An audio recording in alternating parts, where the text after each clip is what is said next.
Faustino Catalina. Iglesia Noticia. COPE. Estar informado.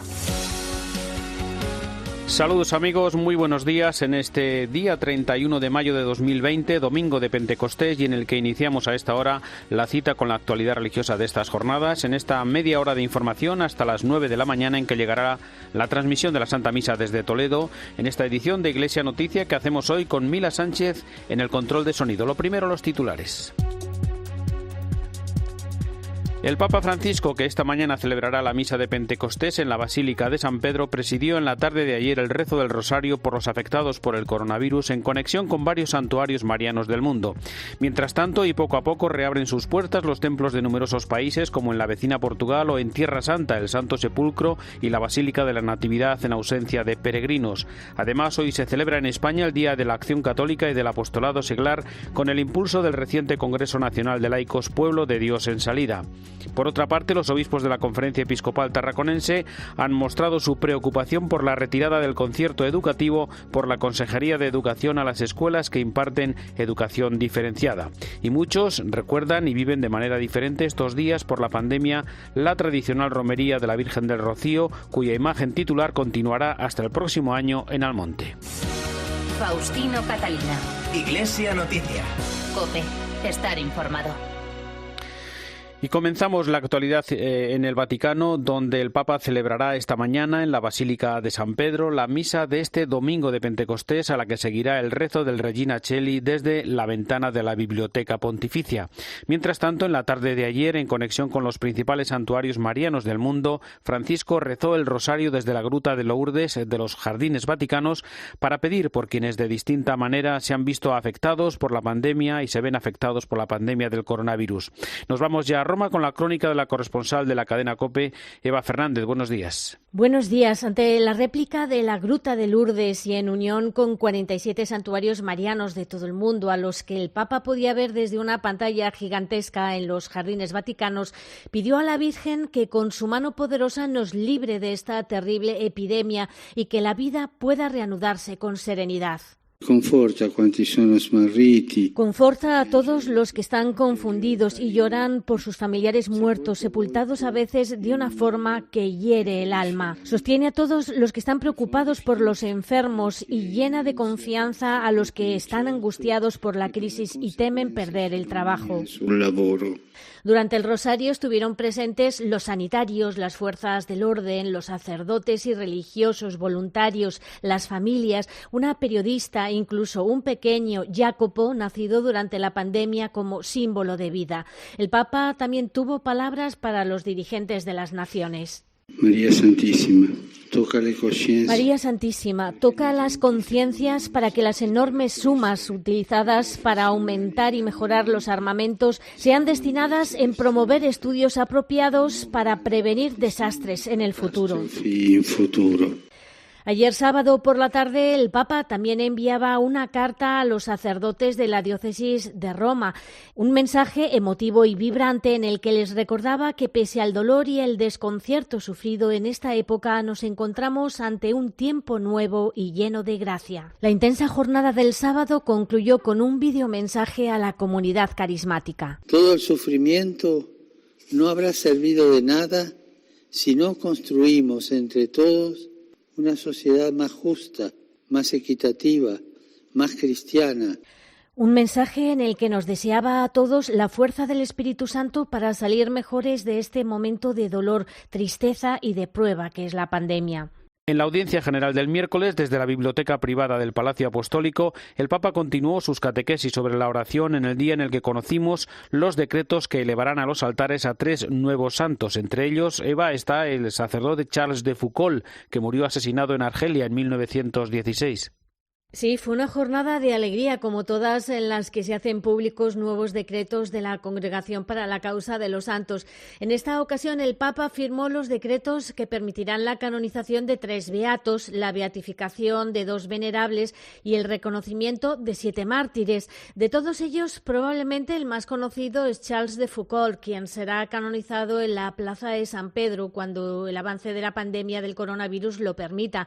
El propio Papa Francisco se ha referido aludido a él en distintos mensajes. El futuro santo es conocido como referente contemporáneo de la llamada espiritualidad del desierto. Fue militar en Argelia y explorador y geógrafo en Marruecos, monje trapense en Francia y finalmente sacerdote en el Sáhara argelino, donde transcurrieron los últimos 15 años de su vida. Entre los nuevos beatos se encuentra Pauline Marie Jaricot, la iniciadora de la obra de la propagación de la fe, una de las obras misionales pontificias. Gracias a ella se impulsó la jornada del Domum, con la que la Iglesia sostiene los territorios de misión que se extienden por todo el mundo. Además, el Papa dio el visto bueno al decreto que reconoce el martirio de Simón Cardón y 5 compañeros religiosos cistercienses asesinados en la localidad italiana de Casamari. Y también reconoció las virtudes heroicas del fundador de la Sociedad de las Misiones Africanas.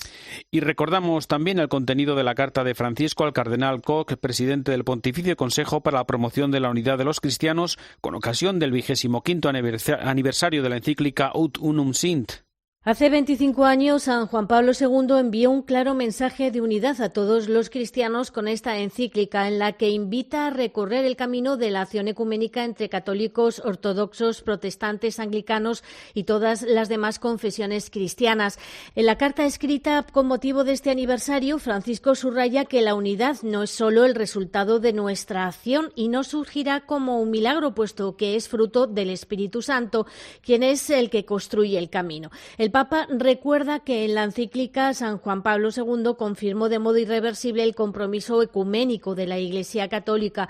El Espíritu Santo es precisamente el principio de la unidad de la Iglesia, por lo que la legítima diversidad no se opone de ningún modo a la unidad, sino que contribuye al cumplimiento de su misión.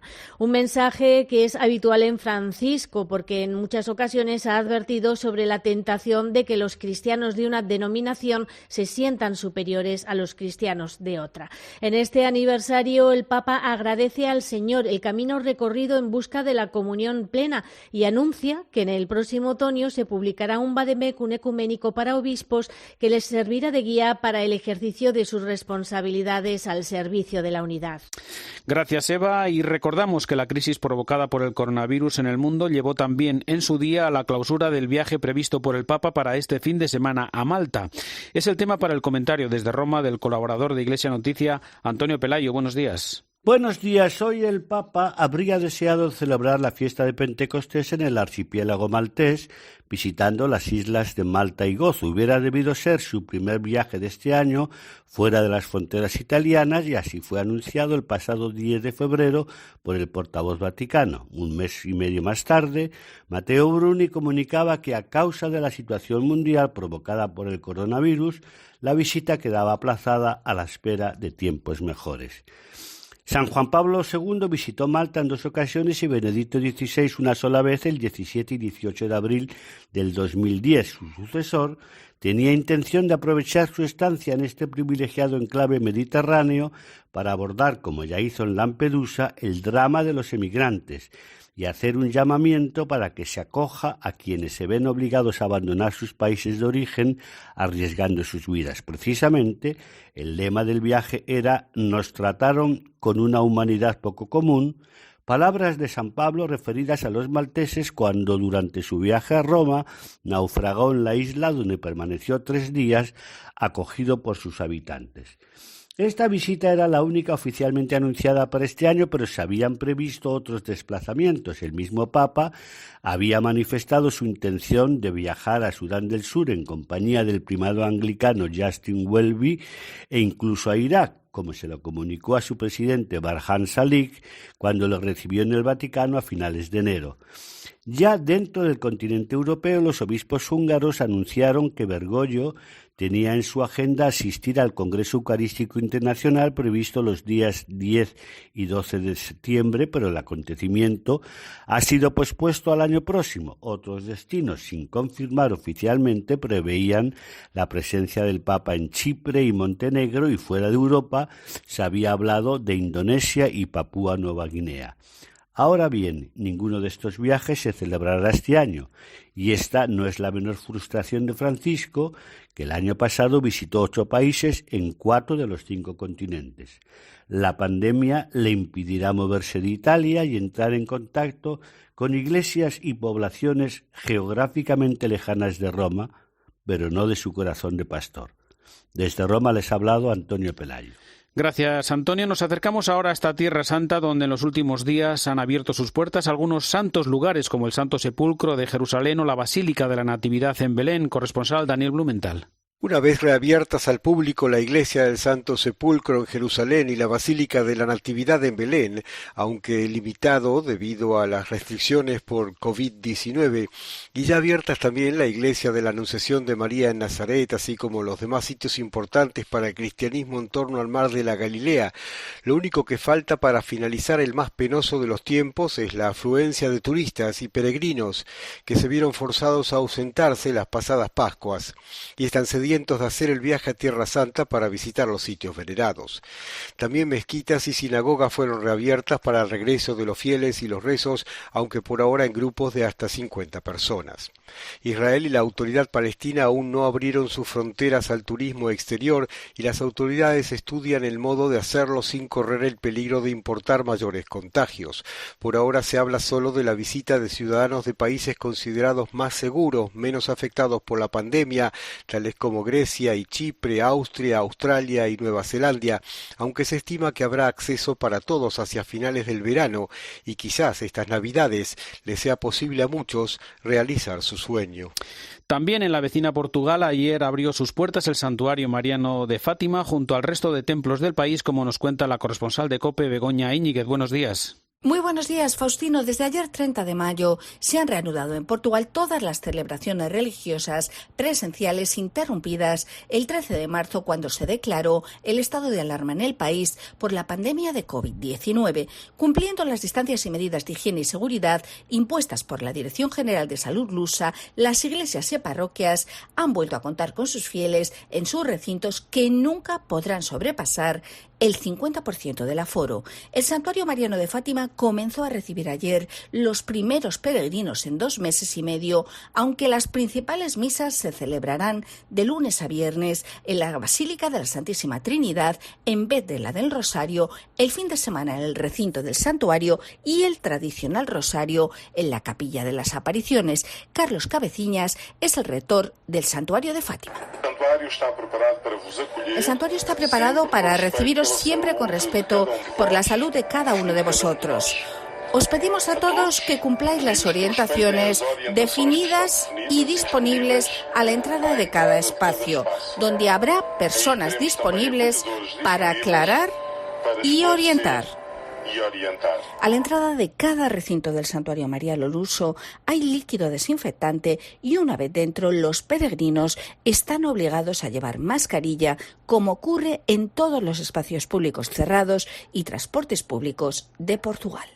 Sobre la propuesta del Plan de Recuperación Europea, la Comisión de las Conferencias Episcopales de la Comunidad Europea ha publicado una declaración en la que recuerda que esta es una especial ocasión para afirmar la solidaridad entre los países del viejo continente. Bruselas, José Luis Concejero. Estamos ante un momento fundamental para afirmar y expresar la solidaridad. Este es el mensaje de la Comisión de las Conferencias Episcopales Europeas que ha enviado para hacer frente a la crisis del coronavirus.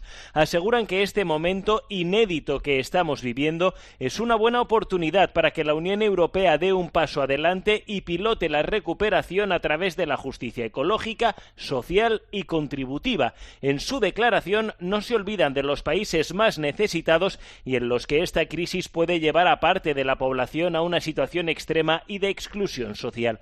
Por eso recuerdan las palabras del Papa Francisco para que esto suponga una mayor prueba de solidaridad, incluso recurriendo a soluciones innovadoras. Hace unos días, el Papa Francisco, en una conversación con varios líderes europeos, pidió que esta crisis del coronavirus no deje a nadie atrás y que cuando se encuentre la vacuna definitiva pueda llegar a todos, también a los más desfavorecidos. Faustino Catalina. Iglesia Noticia. COPE. Estar informado.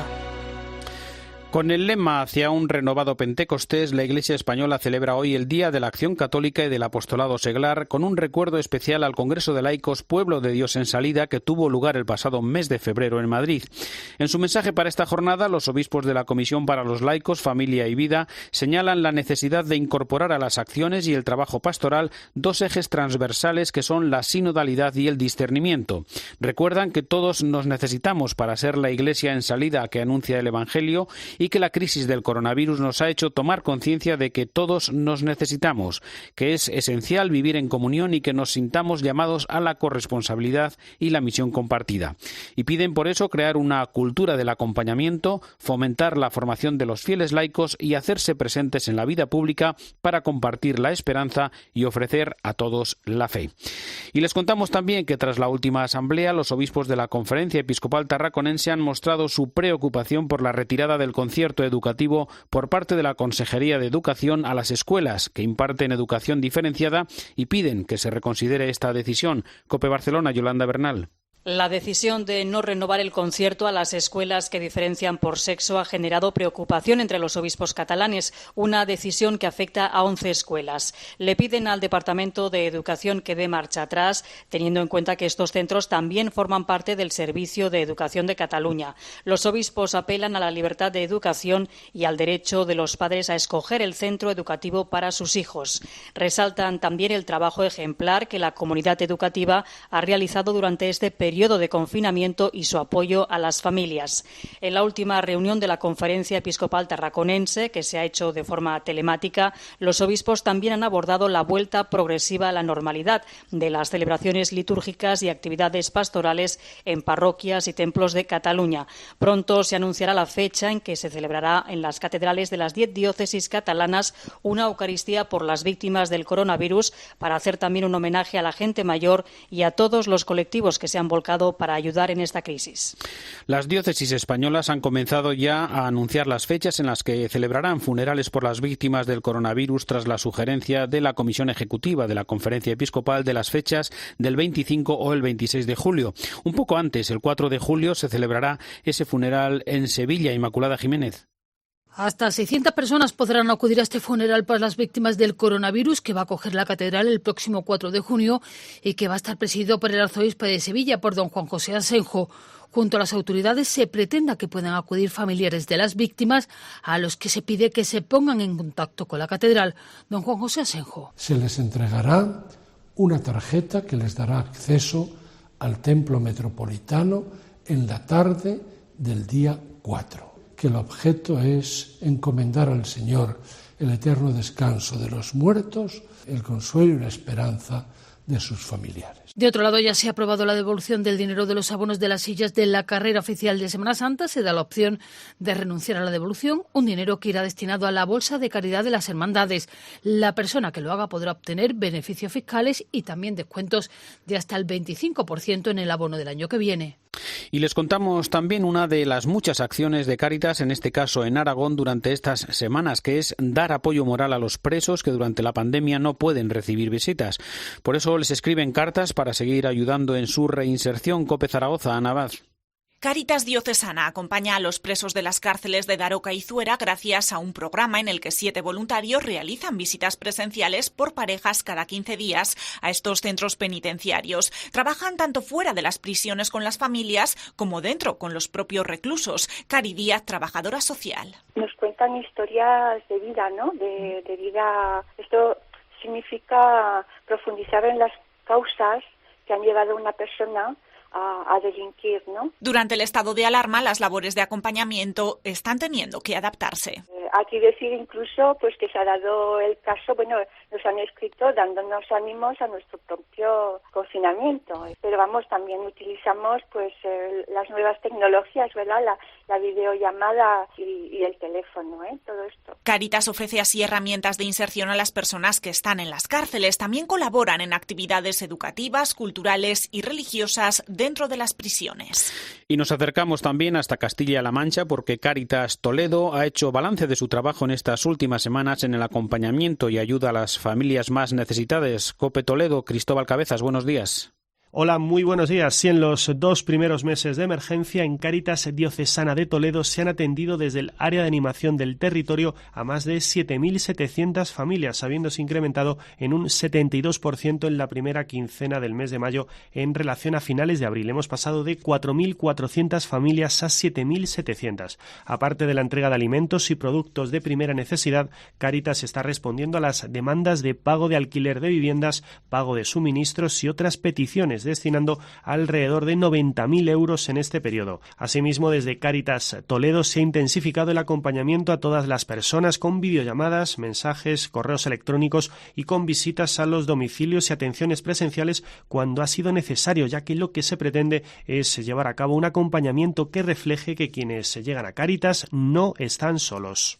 Y nos gusta seguir descubriendo más iniciativas de ayuda que no olvidemos van a seguir haciendo falta durante mucho tiempo. Un ejemplo son los Scouts, grupos muchas veces desconocidos, pero con mucha implantación ante las necesidades que plantea la crisis del coronavirus. Pascual Claramonte. En Huelva nos hemos topado con María Luisa, tiene 20 años y desde los 5 forma parte del movimiento Scout católico. Trabaja como voluntaria en un economato social. Su labor allí es reponer, repartir y ayudar a cargar alimentos a las familias más necesitadas. Una persona les acompaña para que ellos vayan calculando en cuánto dinero se están gastando al comprar lo que están seleccionando. Lo que está viviendo allí ya le está haciendo reflexionar. Te das cuenta del valor que tiene cosas que a lo mejor para nosotros son tan simples y un padre tiene que decidirse entre si compra aceite o compra una tableta de chocolate para sus niños. Es mortal, te parte el corazón muchas veces. Le sorprende que cada vez sean más los que acuden. Antes, por lo general, este tipo de ayudas las brindaban personas más mayores que ahora, por razones lógicas, no pueden asumir tantos riesgos. Por eso, este mensaje. Yo hago un llamamiento a los jóvenes que se muevan, que salgan de sus casas, sean scouts o no sean scouts, tengan fe católica o no tengan fe católica, que salgan a ayudar a la gente que lo necesitan, porque se nos viene encima la cosa y la gente no se lo merece. María Luisa lanza el guante y espera que sean muchos los que lo recojan, porque en tiempos de coronavirus toda ayuda es necesaria. Y nos acercamos también a conocer la realidad de otros países en la lucha contra el coronavirus con muy pocos medios, como ocurre en Mozambique, como nos cuenta nuestro compañero Manuel Ángel Gómez. En Mozambique se cerraron las escuelas al día siguiente de que se detectara el primer caso de coronavirus. El misionero Carlos Moratilla nos cuenta que las mascarillas son obligatorias, muchas son caseras. La verdad es que muchas se las hacen, tiene pues cada uno pues su modelo. Normalmente encuentras la mayoría de los que tienen máscara son de estas de tela. A veces se las prestan unos a otros. A ir allí, al rato me dicen, oye, mira que no me dejan entrar si no llevo máscara. Yo digo, ¿alguno tenéis? Y uno me dice, mira, yo tengo aquí una. Tienen cubos con agua y jabón para lavarse las manos y pueden salir a la calle, pero no reunirse. Están un grupito de 8 o 10 chavales, o 12 los que fuesen, y que no es que estuviesen ahí de gamberreo ni estuviesen de viviendo y cosas, estaban, bueno. Ahí llegó la policía y lo llevó a la cárcel. Las misas son a puerta cerrada. Aquí televisión no tenemos, televisión diocesana, por decirlo de alguna forma. Tenemos radio, entonces pues sí se transmite todos los días la radio, la misa por la radio. Cree este misionero que si allí se disparara la epidemia sería una hecatombe. Por aquí como entre un poco en España que es una hecatombe. Primero porque no tienes recursos sanitarios. Después, es decir, aquí no puedes confinar a la gente. Además de que la gente vive en la calle prácticamente, es decir, la casa aquí es concebida simplemente para ir a dormir y poco más. Carlos Moratilla está a cargo de un orfanato en la ciudad mozambiqueña de Beira. Y la crisis del coronavirus también afectará a las actividades juveniles que todos los años ofrece la Iglesia durante el verano. Por eso la Subcomisión de Juventud e Infancia propone una serie de medidas. Javier González. La idea es que no se suspendan las actividades, sino transformarlas. La Pastoral Juvenil quiere ofrecer a los jóvenes una respuesta a la cantidad de planes que suelen haber en verano y que ahora no se pueden hacer por el coronavirus. El secretario técnico de la Subcomisión, Raúl Tinajero, explica algunas claves a tener en cuenta. Primero, que no nos pueda la angustia, que no nos pueda esta incertidumbre, que ante la suspensión y el aplazamiento lo que hagamos sea transformar y que ese transformar haga brotar la creatividad. Pero todo esto partiendo de nuestros dos objetivos principales. Uno, provocar y animar y alentar a ese encuentro personal con el Señor. La oración a nivel personal y a nivel comunitario, cuidarla, el acompañamiento, estar siempre ahí atentos, acompañando a nuestros adolescentes, a nuestros jóvenes, a nuestros niños en esta situación para escucharles, porque la escucha es otra de las cosas fundamentales. Ellos también nos van a dar luz si les escuchamos atentamente cuáles son sus inquietudes, cuáles son sus preferencias y poder darles respuestas en este verano. Serán unas actividades de verano sencillas, pero profundas, y se seguirán aprovechando las herramientas que ofrece lo virtual, igual que ha hecho la Iglesia durante todo este tiempo. Ahora, eso sí, con cautela y sin saturar a los jóvenes, que no quieren dejar de pasar un verano lo más normal posible. La responsable de la comunidad de San Egidio en Madrid, Tíscar Espigares, nos ha contado en COPE el espíritu de su campaña y llamamiento «Sin ancianos no hay futuro», para proteger y cuidar a nuestros mayores. Tenemos que ser conscientes de algo muy evidente, y es que dentro de cada uno de nosotros hay un anciano. Seremos un anciano y en el fondo defender los ancianos. Por eso los ancianos no son solo un peso, no son un peso para la sociedad. Los ancianos son una riqueza, ¿no? Una riqueza para nuestras sociedades y son vidas que tienen sentido, que tienen mucho valor. Es un poco una contradicción nuestra sociedad, que ha conquistado gracias a la medicina, a la tecnología, más años para la vida.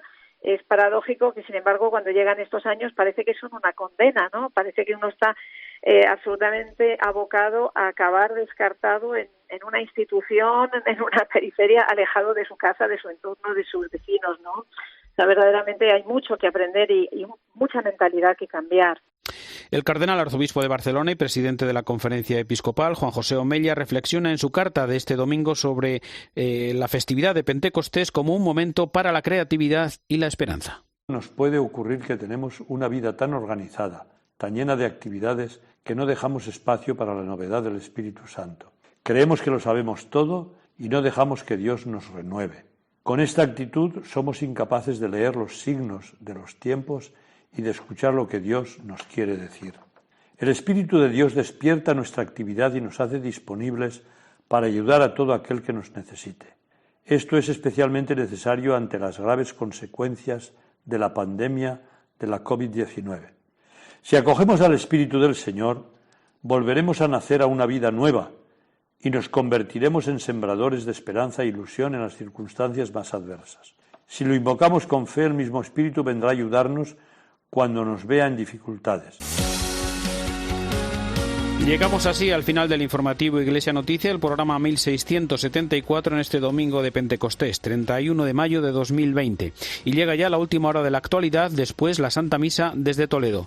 Nosotros volveremos el próximo domingo, pero terminamos el programa de hoy con un himno especial, el compuesto para todos los rocieros del mundo, para este rocío diferente que interpreta en este caso el coro infantil de la Hermandad Matriz de Almonte.